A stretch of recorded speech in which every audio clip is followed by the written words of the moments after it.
హల్లెలూయా. ఇది నా వాక్యము. యోమ్ దెబిరీం 28వ తారీఖు 9వ నెల 2025వ సంవత్సరం. మన దేవుడు ఇస్తున్న చక్కటి మాట. కొరింథీయులకు రాసిన 2వ పత్రిక 9వ అధ్యాయము 15వ వచనం. చెప్పశక్యము కాని ఆయన వరమును గూర్చి దేవునికి స్తోత్రము. వరము అన్నది చాలా మంది పేర్లు పెట్టేసుకుంటారు, వరము వరము వరము అని. కానీ వరము అన్నది మనుషునికి అందనిది, దేవుని దగ్గర ఉండేదాన్ని వరం అంటారు. ఆ వరాలు దేవుడు ఇచ్చేది, మనిషి లాక్కుంటే వచ్చేసేది కాదు. మనిషి ఏదో భ్రమపరిస్తే ఆ వరాలు వచ్చేసేవి కావు. మనిషి వరం పొందుకోవడానికి ఎన్నో తపస్సులు యాగాలు చేయాలి అని చరిత్రలో మనం చూస్తాం.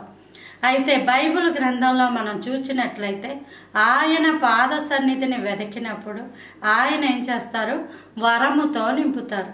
ఈ వరములు 9 రకాలు. మీకు అందరికీ తెలుసు, ఆత్మవరములు, కృపావరములు, ఇంకా ఆయన కృప.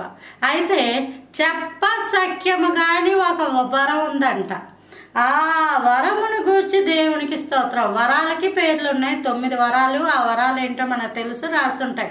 బుద్ధి వాక్యం, జ్ఞానవాక్యం, అన్య భాషలకు అర్థం చెప్పే వరం, ప్రవచన వరం, విశ్వాసము, వాక్యము, ఇంక ఇవన్నీ మనం చెప్పుకుంటూ వస్తాయి. స్వస్థత వరం, ఇవన్నీ ఉంటాయి. అయితే ఇంకా ఉన్నాయి వరాలు. అవట చెప్పశక్యము కాని వరము. హల్లెలూయా. చెప్పశక్యము కాని వరము దాని గురించి దేవునికి స్తోత్రం.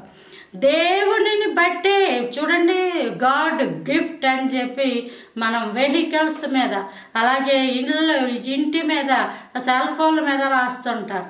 ఏమా అదే నా గాడ్ గిఫ్ట్, ఇంకేం కదంటే నీ జీవితమే దేవుడిచ్చిన వరం. హల్లెలూయా. నీ జీవితం దేవుడిచ్చిన వరం. ఆ జీవితాన్ని ప్రభువుకే మళ్ళీ ఇచ్చేస్తుంది. ఇంకా గొప్ప ఆశీర్వాదకరం. దేవుడు ఇచ్చాడు నీకు ఇచ్చింది. నేను నా ఇష్టం అంటూ బ్రతికితే దేవుడు తర్వాత తీర్పు ఇవన్నీ ఉంటాయి. అదే జీవితం ప్రభు పాదాల చెంద పెట్టేసి నీ ఇష్టమేనయ్యా, నీ ఇష్టమే అని అనుకున్నప్పుడు దేవుడు గొప్ప కార్యాలు చేస్తాడు. చెప్పశక్యం కానీ ఆయన వరం అది. ఏంటి ఆయన వరం? ఈ జీవితం ఇవ్వడం, ఈ బ్రతుకునివ్వడం. అలాగే ఇదే బ్రతుకు మరలా ఆయన చేతుల్లో పెట్టేస్తే దేవుడు దాన్ని బహుగా దీవించును గాక. Praise the Lord. ఆమేన్.